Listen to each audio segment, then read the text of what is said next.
लगी, माल कितना लगा, मेहनत कितनी लगी, वो जानते थे। सारी नेमतें अपनी जगह है, मुस्तफा जाने रहमत की खुशी अपनी जगह है। वल्लाहु व रसूलुहु अहqqu अन युरदू, अल्लाह उसका रसूल इस बात के ज्यादा हकदार है कि उनको राजी किया जाए। वो जानते थे इनको खुश करेंगे तो हर नेमत नसीब हो जाएगी। और आज हम सबकी खुशी चाहते हैं, हमें सबकी खुशी का ख्याल है, हुजूर की खुशी का ख्याल है। सबको खुश करने के चक्कर में अल्लाह के हबीब को हमने नाराज कर दिया। हम तो अपने नफ्स की खुशी के लिए हुजूर को कितनी तकलीफ पहुंचाते, कितनी अजियत पहुंचाते। शायद हमसे ज्यादा कोई कम नसीब होगा कि हुजूर का उम्मती होकर भी हुजूर को इतनी तकलीफ दे। एक दिन में अगर काउंट करें ना अपने गुनाह, तो मुझे तो ऐसा लगता है कि जितने घंटे नहीं है उससे ज्यादा हमारे गुनाह है, बल्कि जितने मिनट नहीं उससे ज्यादा अपने गुनाह है। गाली अपनी जिंदगी में गाली देते हुए कभी सोचा ये गाली मस्जिद के इमाम के सामने नहीं देता तो जो रसूल जान से ज्यादा करीब है, जो रसूल जान से ज्यादा करीब है, वो सुन रहे तो मैं किसी को गाली कैसे? जो रसूल जान से ज्यादा करीब है, जब मस्जिद के इमाम के सामने शराब पीने की हिम्मत नहीं करता तो हुजूर तो जान से ज्यादा करीब है, हुजूर देख रहे हैं, हुजूर के सामने शराब कैसे पीते? बात इतनी है ना। एक वाकया याद आता है कि एक बुजुर्ग थे, उनके पास एक शख्स गया कि हज़रत मुझे मुरीद होना है, आपसे मुरीद होना चाहता, बैत होना चाहता। फरमाया कि ठीक है हो जाओ। हज़रत लेकिन मैंने सुना है कि जब कोई मुरीद होता है तो उसको बहुत पाबंद होना पड़ता है। ये भी एक अजीब चीजें लोग सुन करके रखते हैं। अब पता नहीं कहां से सुनते हैं और ये फतवा कहां से चलता है, उसका सुराग नहीं लगता कि इसको दिया किसने। अब बरसों से चल रहा है वही फतवा, बचपने से सुनते थे, अब भी सुन रहे हैं और पता नहीं कब तक सुनना पड़ेगा कि मुरीद होने के बाद बहुत पाबंद बन के रहना पड़ता है, दाढ़ी रखना पड़ती है, नमाज पढ़ना पड़ता है, मुरीद होने के बाद सही बोलना पड़ता है, सच बोलना पड़ता है, झूठ से बचना पड़ता है। मैं कहता हूं अल्लाह के बंदे, पीर बड़ा है कि नबी बड़े हैं? तू सोचता है कि पीर से मुरीद हो जाऊं तो सच बोलना पड़ेगा, दाढ़ी रखना पड़ेगी, नमाज पढ़ना पड़ेगा। अरे पीर क्या, बहुत बड़ा है पीर, पीर की अजमतें अपनी जगह। लेकिन जब तूने नबी का कलमा पढ़ा और तू नबी से मुरीद हुआ, मुरीद किसे कहते हैं? मुरीद किसे कहते हैं? जो किसी मुराद का हो। हमारी मुराद से, नबी से बढ़कर हमारी मुराद है। अरे सब मुराद है, वो जाने मुराद है। मेरे इमाम ने तो यही कहा कि अल्लाह रे तेरे जिस्मे मुनव्वर की ताबिशें, ऐ जाने जाने जाने तजल्ला कहूं तुझे। और कहते हैं जाने मुराद काने तमन्ना कहूं तुझे। और एक मकाम पर कहते हैं कि अर्श की अक्ल दंग है, चरख में आसमान है, जाने मुराद अब किधर। जाने सब मुराद है और हुजूर जाने मुराद है। तो जिसकी हुजूर मुराद है वो हुजूर का मुरीद है। मुफ्ती साहब ये तो बात है, जो हुजूर को अपनी मुराद मानता है, जो हुजूर को अपनी मुराद मानता है वो हुजूर का मुरीद है। खुदा की कसम, हुजूर का मुरीद कब से हुआ? तू ला इलाहा इल्लल्लाह मुहम्मदुर रसूलुल्लाह पढ़ा, हुजूर का मुरीद हो गया। अब हुजूर का मुरीद हुआ तो उस वक्त तो तुझे गैरत नहीं आई कि दाढ़ी रखना चूंकि हुजूर का मुरीद है, सच बोलना हुजूर का मुरीद है, टोपी पहनना हुजूर का मुरीद है। और फिर खुदा की कसम, हुजूर से बढ़कर पीर कौन होगा? हुजूर तो ऐसी मुराद है खुदा की कसम कि हुजूर सिर्फ बंदों की मुराद नहीं, हुजूर सिर्फ बंदों की मुराद नहीं, बल्कि हुजूर सल्लल्लाहु अलैहि वसल्लम तो खालिक भी वहां जब वो तालिब नजर आता है, खालिक भी वहां तालिब नजर आता है, इसीलिए तो वो मतलूब है। खालिक की रहमतें वहां मुंतजिर नजर आती है, इसीलिए तो वो मुंतजर है। इकबाल ने इसीलिए तो कहा, डॉक्टर साहब इसीलिए तो कहते हैं अब्द दीगर अब्दुहु चीजें दीगर, ई सरापा मुंतजिर वो मुंतजर। वो कैसी मुराद है? वो जाने मुराद है, वो अर्श की मुराद, वो सिदरा की मुराद, वो जिब्रील की मुराद, वो जन्नत की मुराद हुजूर मुराद है। और हुजूर मुराद है अपने उम्मतियों की, तो सारी उम्मत हुजूर की मुरीद है। तो फिर पीर के मुरीद क्यों होते हैं? पीर के मुरीद इसलिए होते हैं कि हुजूर से जो वादा किया है उस वादे की तजदीद पीर के हाथ में करते हैं, तजदीद वफा करते हैं। इसीलिए पीर को भी मुर्शिद कहते हैं और मुराद कहते हैं। वो हुजूर से किए गए वादे की तजदीद कराता है। वो और कुछ कहता है, कहता है ला इलाहा इल्लल्लाह मुहम्मदुर रसूलुल्लाह, तौबा की मैंने अपने सारे गुनाहों से, आज के बाद हर फर्ज वाजिब सुन्नतों को उनके वक्तों पर अदा करता रहूंगा। ये क्या है? ये तो पहले तुम कह चुके हो ना, आमन्तु बिल्लाहि व रसूली, कह चुके हो ना, ये बात नहीं कही। ईमान लाए अल्लाह पे, उसके रसूल पे, इसी का नाम है ला इलाहा इल्लल्लाह मुहम्मदुर रसूलुल्लाह। ये हो गया। उसके बाद फिर आपने कहा इताअत की अल्लाह की, उसके रसूल की, वही तजदीद वो करवा रहा है कि फराइज वाजिबात सुन्नतों को उनके वक्तों पर अदा करता रहूंगा, गुनाहों से बचता रहूंगा। और फिर मैंने अपना हाथ गौसे पाक के हाथ में दिया। गौसे पाक का नाम इसलिए ले लिया जाता है कि मकबूल है उस बारगाह के, वरना गौसे पाक का हाथ है उनके मुर्शिद अबू सईद मखजूमी के हाथ में, उनका हाथ है उनके मुर्शिद हजरत बुलफराह तरतुसी के हाथ में, उनका हाथ है उनके मुर्शिद शेख अब्दुल वाहिद तमीमी के हाथ में, उनका हाथ है उनके मुर्शिद हजरत अबू बकर शिबली के हाथ में, उनका हाथ है उनके मुर्शिद हजरत जुनैद बगदादी के हाथ में, उनका हाथ है उनके मुर्शिद हजरत सिर्री सख्ती के हाथ में, सिर्री सख्ती का हाथ है उनके मुर्शिद हजरत सैयदना मारूफ करखी के हाथ में, हजरत मारूफ करखी का हाथ है हजरत हबीब अजमी के हाथ में, और बल्कि मारूफ करखी और हबीब अजमी का हाथ है हजरत इमाम अली रजा के हाथ में, और उनका हाथ है हजरत इमाम मूसा काजिम के हाथ में, और उनका हाथ है हजरत इमाम जाफर सादिक के हाथ में,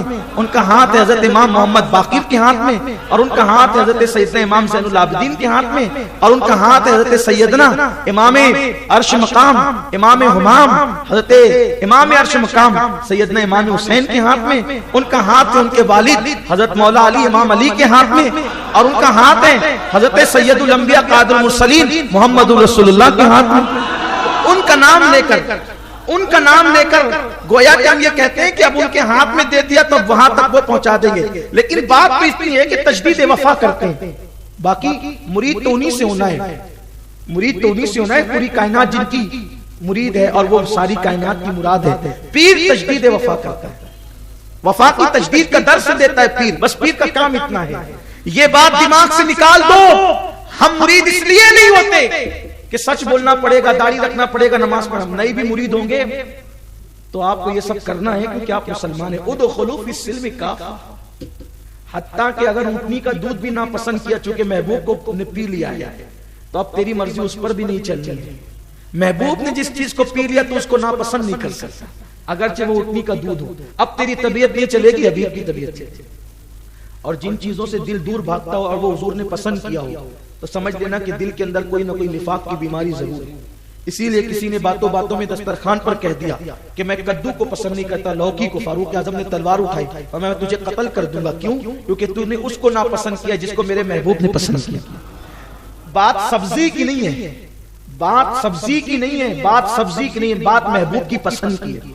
अब बताएं, अगर सब्जी महबूब की पसंद हो जाए, उसको कोई नापसंद करे तो फारूक आजम उसकी गर्दन उड़ाने की बात करें। और हुजूर ने जिस अमल को पसंद कर लिया और उसको इबादत का दर्जा दे दिया, अब उस पर कोई अमल ना करे, उसको कोई नापसंद करे माज़अल्लाह, तो उसके दिल की कैसी बीमारी होगी।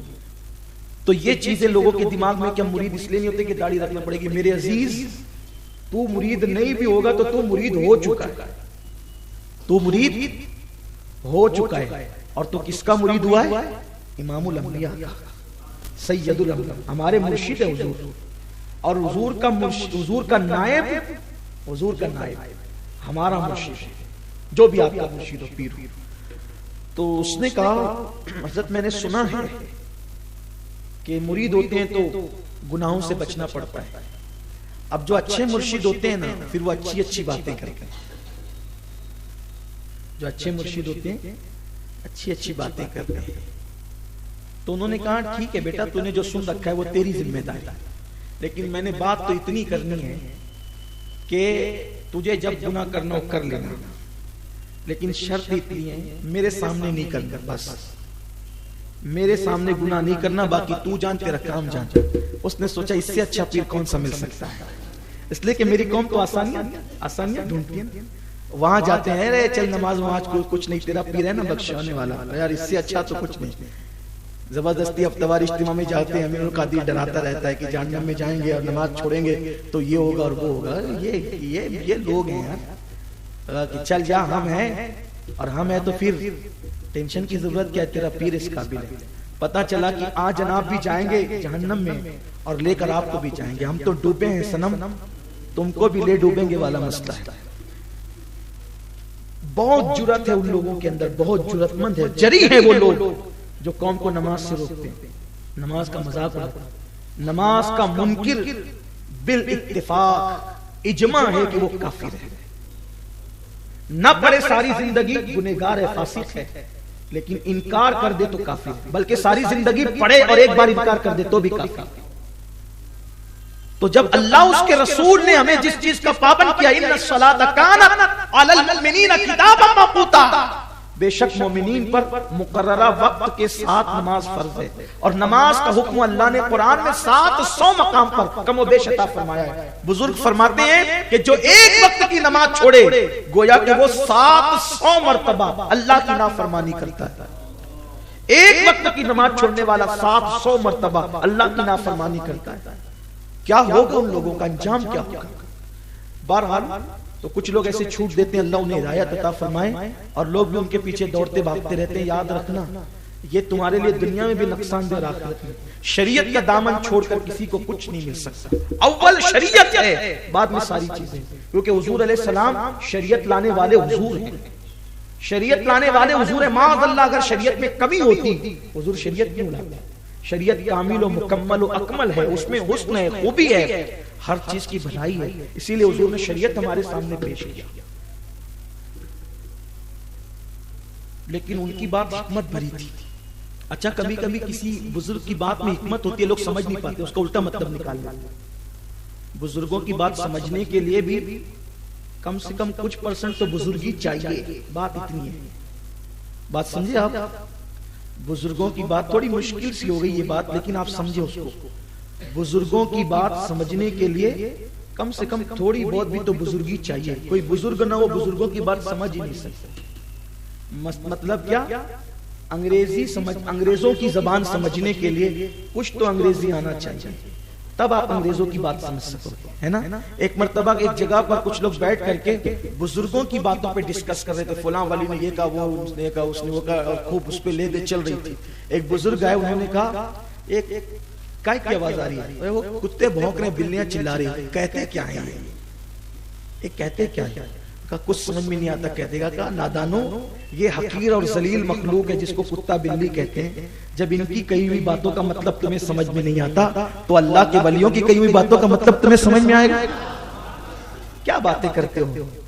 अब मैं यहाँ ये बात कहता हूँ कि जब अल्लाह के वलियों की कही हुई बातें जब इंसान के समझ में नहीं आ सकती, तो पान लगाने वाला कहता है ये हदीस ज़ईफ है, ठेला चलाने वाला कहता है ये रिवायत मौजू है। उसको समझ में आना चाहिए कि जब तू कुत्ते बिल्ली की बात नहीं समझ सकता, तो ज़बाने माँ औहा से निकली हुई बात, ज़बाने माँ औहा से निकली हुई बात तू क्या समझ सकता है? और जब बात इतनी, जब कहेगा फिर हम नहीं समझ सकते, फिर हुजूर हमारे दरमियान क्यों आए? हुजूर तेरे दरमियान इसलिए आए कि तू हुजूर की बात समझ नहीं सकता।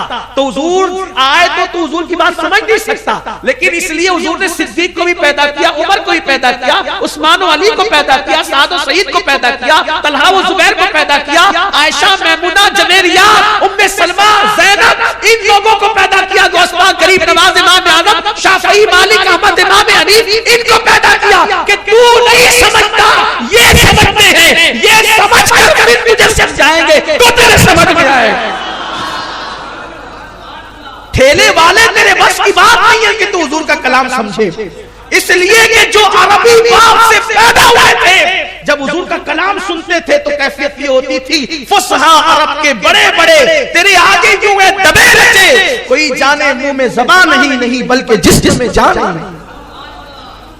तर्जुमान के बगैर अंग्रेज की अंग्रेजी नहीं समझते, और तर्जुमान के बगैर हुजूर की बात समझने चले हो। कोई तो तर्जुमान चाहिए, इसलिए अल्लाह ने सिराजुल उम्मा बनाकर मेरे इमाम आज़म को भेजा, हुज्जतुल इस्लाम बनाकर इमाम गजाली को भेजा, मुर्शिदे कामिल बनाकर पीरों के पीर गौसुल आजम दस्तगीर को भेजा।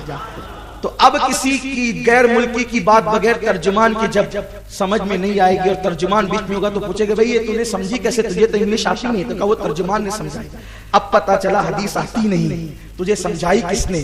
तो जो इमाम आजम का नाम लो समझ में आ गई उसके, और जो इमाम आजम का नाम ना लो कहे तो हम तो किसी को नहीं मानते। तो कहा बगैर तर्जुमान के तू समझेगा क्या, बगैर तर्जुमान के तू समझेगा क्या? अल्हम्दुलिल्लाह इसीलिए समझा हमने है। इल्म हदीस के वारिस हम अहनाफ हैं, हम सुन्नी हैं, हम कादरी हैं, हम लोग हैं। उसकी वजह यह है कि हमने तर्जुमान के जरिए से समझा है। क्यों? इसलिए कि हुजूर सल्लल्लाहु अलैहि वसल्लम की जात वो है, उनकी जबान से निकलने वाली बात वो खुद नहीं करते, बल्कि वो तो कलाम खुदा होता है, वही इलाही होती है। तो बात दूर निकल के आ रही है, बात दूर चली गई। बुजुर्गों की बात समझने के लिए थोड़ी बहुत बुजुर्गी चाहिए। अब लोगों को बुजुर्गी नहीं पता, इसीलिए लोगों बुजुर्गों की बातों का भी लोग उल्टा मतलब निकाल लेते हैं। तो उस बुजुर्ग ने फरमाया कि ठीक है तुझे जो करना है कर, तू जान, लेकिन मेरे सामने गुनाह नहीं करना। उसने कहा बहुत अच्छा, चलिए आप मुरीद के लिए। मुरीद हो गया, मुरीद हो गया। अब सोचा कि पीर साहब तो अपने हुजरे में बैठे हुए हैं, चलो शराब पीते हैं, आदत के मुताबिक मैखाना चलते हैं। जैसे मैखाने में गए, अंदर दाखिल हुए, रोजाना की तरह बैठे, सुराही ले ली, जाम हाथ में लिया, लोगों के करीब करने लगे तो देखा कि सामने पीर साहब खड़े हैं। ओहो ये कहां से? मैखाने में तो इनकी आमद नहीं होनी चाहिए, लेकिन ये यहाँ कहां से आ गए? लेकिन जैसे ही देखा गुनहगार था लेकिन बेवफा नहीं था, क्योंकि वफा का वादा किया था। तो बात आ गई, जाम छोड़ दिया, निकल गए, भागो यहाँ से, इसलिए कि यहाँ तो मुर्शिद मौजूद है। बस फिर आगे बढ़े, कोई यार मिल गया, आ कहां से रहे हो? कहा कि अगर बोलेंगे मैखाने से आ रहे हैं तो ना कदमों में लड़खड़ाहट है, ना जबान में लड़खड़ाहट है, ना नशे का कोई असर है। अगर वो कैफियत होती तो ये पूछता ही नहीं, लेकिन यहाँ तो ऐसा कुछ नहीं। चलो अभी मैखाने की बात करेंगे तो पता नहीं नाराज हो जाए क्या हो। सोचा कि झूठ बोल दें, मैखाने की बजाय खुदा खाने का नाम ले ले। देखा कि मुर्शिद खड़ा हुआ है, पीर साहब खड़े हुए, कहा ओ ये तो यहाँ भी है। उसके बाद फिर इसी तरह के और गुनाहों पे कयास कर लें कि ये करना चाह, वो करना चाह, आदत क्यों, जहां देखते मुर्शिद, जहां देखते मुर्शिद, जहां देखते मुर्शिद। खानकाह में पहुंचे, हजरत सच्ची तौबा करनी है, अब तो सारे गुनाहों को छोड़ देना है। आपने कहा था मेरे सामने नहीं करना, तू वो जगह कहाँ है जहां तू नहीं, यार का जलवा। अब आप बताएं, जब कोई वली हो जाए तो खुदा उसको इतनी ताकत दे देता है, जब कोई वली हो जाए तो खुदा उसको इतनी ताकत दे देता है कि वो जहां चाहे रूहानियत के साथ जा सकता है। जब वलियों की ताकत का ये आलम है तो इमामुल अंबिया की ताकत का आलम क्या होगा? तो ये जो हुजूर को हम जो तकलीफ पहुंचा रहे हैं, गुनाह करके अजियत पहुंचा रहे हैं, हुजूर को तकलीफ पहुंचती है तो अल्लाह हमसे खुशियां छीन लेता है। अगर हुजूर की को खुश करना हम शुरू कर दें, आज से ये अहद कर लें, जिंदगी के अंदर हुजूर को कभी नाराज नहीं करेंगे। और ये अकीदा मजबूत कीजिए कि हुजूर हमारी जान से ज्यादा करीब है, हुजूर हमें देख रहे हैं, हुजूर हमें सुन रहे हैं। अल्लाह की कसम, अगर ये अकीदा हमारा मजबूत हो जाता है तो हम खुद ब खुद गुनाहों से बचेंगे। अल्लाह वाले गुनाहों से इसलिए बचते थे कि उनको यकीन था कि हमारे हुजूर हमें देख रहे हैं, हमारी जान से ज्यादा करीब है। और जब ये अकीदा पुख्ता होता है ना, इधर जबान से आह निकली, उधर हुजूर की मदद आ गई, उधर हुजूर की इमदाद आ गई। दरअसल हमारे अकीदे के अंदर बड़ी कमी आती जा रही है और हम धीरे धीरे माज़ अल्लाह अपने नबी से अपने रिश्ते को कमजोर करते जा रहे हैं। तो अल्लाह का ऐलान है, जो मेरे नबी को अजियत पहुंचाएंगे हम उनसे दुनिया और आखिरत में अपनी रहमत को छीन लेंगे। और अल्लाह जिनसे रहमत को छीन लेता है, फिर वो कितनी मेहनतें करें, कितनी कोशिशें करें, कितनी मुशक्कतें करें, कभी वो कामयाब नहीं हो सकता। अगर कामयाबी चाहते हैं एक चीज को अपना लो, बल्कि मैं कहता हूँ जिंदगी का मकसद बना लो हुजूर को खुश करना। अपनी जिंदगी का मकसद बना लो हुजूर को खुश करना। हुजूर को खुश करो, अल्लाह इतनी खुशियां देगा, खुशियां समेट नहीं सकते। अब आप देखो अल्लाह ने वलियों के लिए क्या कहा, ला खौफुन अलैहिम वला हुम यहज़नून। उनको कोई गम नहीं है। क्यों? क्योंकि वो हुजूर को कभी गमगीन नहीं करते। अल्लाह का वली हुजूर को कभी गमगीन नहीं करता, इसलिए अल्लाह ने उसको गमों से दूर कर दिया। अगर हम भी हुजूर अलैहिस्सलाम को तकलीफ न पहुंचाएं, अज़ियत न पहुंचाएं, गुनाहों से सच्ची तौबा कर लें। कोई कदम उठाने से पहले सोचें अपना ये उठने वाला कदम कहीं हुजूर को नाराज तो नहीं करेगा, कहीं हुजूर को तकलीफ तो नहीं पहुंचाएगा। फिर देखें आप, पैसों की बरसात होगी, इज्जत की बरसात होगी, दौलत की बरसात होगी, नेमत की बरसात होगी। वो कौन सी नेमत है जो नहीं मिलेगी? सैयदना सिद्दीक अकबर, सैयदना फारूक आज़म, सैयदना उस्मान गनी, मौला अली, ये क्यों इतने खुश थे? सहाबा क्यों इतने खुश थे? अल्लाह ने उनको कैसर और किसरा का ताजदार बनाया हुजूर के सदके में। बड़ी बड़ी नेमतें मिली, हुकूमतें मिली, इज्जतें मिली, रिफातें मिली, बुलंदियां मिली हुजूर के सदके। तो आइए हम हुजूर को खुश करने का अहद करें। मैं कोई पीर तो नहीं हूं, लेकिन आज हम सब तजदीद वफा करते हैं कि आज हम अपनी जिंदगी का एक मकसद बनाते हैं हुजूर को, कभी हुजूर को नाराज, उसके लिए कितना बड़े से बड़ा नुकसान उठाना पड़े उठा लेंगे, लेकिन हुजूर को कभी नाराज, हुजूर को हमेशा जिन जिन चीजों से हुजूर को अज़ियत पहुंचती है उन चीजों से बचेंगे, और जिन चीजों से हुजूर को खुशी होती है उन चीजों को करके हुजूर को खुश करने की कोशिश करेंगे। अल्लाह ताला मुझे आप सबको तौफीक दे कि हम हुजूर की खुशी के लिए कोशिशें करें, मेहनतें करें। उसके लिए आइंदा के लिए कुर्बान छोड़ करके जा रहा हूं। हुजूर सबसे ज्यादा खुश कब होते हैं? आइंदा हफ्ते का उन्वान क्या? अब अपनी जिंदगी का मकसद हमने क्या बनाया? हुजूर को क्या उन्वान बनाया? हुजूर को खुश करना। हुजूर सबसे ज्यादा खुश कब होते हैं? इंशाअल्लाह आइंदे हफ्ते मुलाकात होगी और उस पर हम गुफ्तगू करेंगे कि हुजूर को सबसे ज्यादा खुशी कब होती है, और फिर वो अमल भी हम करेंगे ताकि हमारे हुजूर हमसे खुश हो जाए। इमाम तो यही दुआ करते रहे, काम वो ले लीजिए तुमको जो राजी करे, काम वो ले लीजिए तुमको जो राजी करे, ठीक हो नामे रजा तुम पे करोड़ों दुरूद। ये बहुत कीमती बात है, हुजूर की खुशी। हुजूर को खुश करो, कब्र में भी बादशाह, मैदान महशर में भी बादशाह और दुनिया में भी बादशाह। हाँ, मैं यूं ही नहीं कह रहा हूं, यूं ही नहीं कह रहा हूं, अपनी तरफ से नहीं कह रहा हूं। कब्र में भी बादशाह, बादशाह की बात कर रहा हूं, बादशाह कब्र में। क्यों? इमाम कहते हैं नकीरैन करते हैं ताजीम मेरी, फिदा हो के तुझ पे ये इज्जत मिली। हुजूर को खुश करके कब्र में गए तो फरिश्ते भी एहतराम करेंगे। आइए, यहाँ आपका मकाम है, फरिश्ते ताजीम करेंगे मैदान महशर में, और पुल सिरात से हम गुजर रहे होंगे, लोग डगमगा रहे होंगे, हुजूर खुश हैं, तो इंशाअल्लाह पुल सिरात में भी बेड़ा पार है। और अल्लाह ने हमें इसीलिए पैदा किया कि हम उसके महबूब को खुश करें, उसके महबूब को राजी करें, हुजूर की खुशी जिंदगी बनाएं और जिंदगी का मकसद और नस्बुल आइन बनाएं। और मैं उम्मीद करता हूं कि इस मिशन को हम जिंदगी में कभी फरामोश नहीं करेंगे कि हुजूर अलैहिस्सलाम की खुशी को पीठ के पीछे कभी नहीं रखेंगे, बल्कि हमेशा अपनी निगाहों के सामने रखेंगे।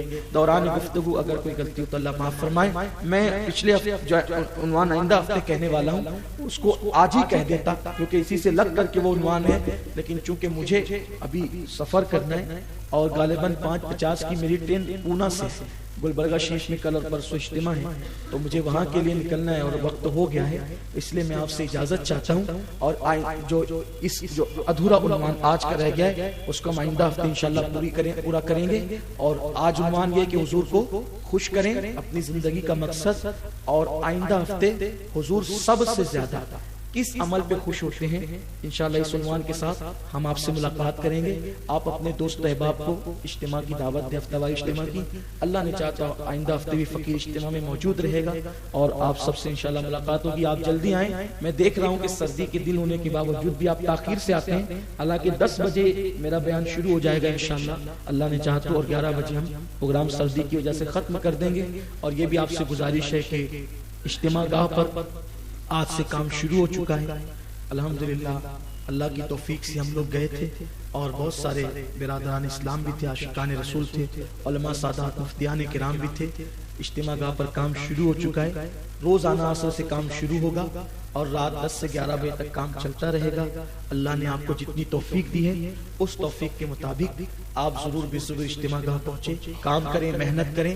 अगर एक पत्थर उठाना भी अल्लाह को पसंद आ गया तो कयामत के दिन वही हमारे लिए निजात का जरिया बनेगा और वो पत्थर गवाही देगा, ए अल्लाह जो तेरे दीन की खातिर इज्तिमा में आने वाले थे, इन लोगों ने मुझे हटा करके वहां सफाई की थी। और सोचो तो सही, महफिल में आना एक अलग चीज है, महफिल सजाना अलग चीज है। दोनों चीजों में फर्क है। महफिल में आने की बात अलग है। अब महफिल में आने की फजीलत क्या है? हदीस पाक है, जो जिक्र की महफिल में आते हैं अल्लाह उनको महरूम नहीं करता। वो हदीस आपने सुनी होगी ना, अल्लाह उनको महरूम नहीं करता। किनको? जो जिक्र की महफिल में आते हैं। बल्कि हदीस तो यहाँ तक है, कुछ लोग जिक्र की महफिल से गुजरते हुए खड़े हो जाते हैं, फरिश्ते उनका भी जिक्र करते हैं, अल्लाह वो जिक्र के लिए नहीं आया था, बल्कि वो तो रास्ते से किसी काम से जा रहा था, खड़ा हो गया। अल्लाह फरमाता है उसको भी महरूम नहीं करेंगे, उसको भी जन्नत अता करेंगे। चलते हुए जाने वाले को जन्नत अता करेंगे तो आने वालों को क्या देंगे? और फिर आने वालों को इतना मिलेगा तो जो महफिल सजा के बुलाने वाले हैं। तो हम आते भी हैं अल्हम्दुलिल्लाह, आते तो हैं आप लोग, बार बार आते हैं माशाल्लाह। जब महफिल हो जब आते हैं, जब बुलाओ जहां बुलाओ आते हैं। मालेगांव के किसी कोने में बुला लो आ जाते हैं। लेकिन अब एक बड़ा काम हमें क्या करना है? आते रहे लेकिन अब बुलाने वाले भी बने, सजाने वाले भी बने। खूब मेहनत करना इंशाल्लाह, हम सबको इज्तिमा के लिए मेहनत करना है ना इंशाल्लाह। जिसके अंदर जो सलाहियत है उसके मुताबिक वो कोशिश करें, मेहनत करें।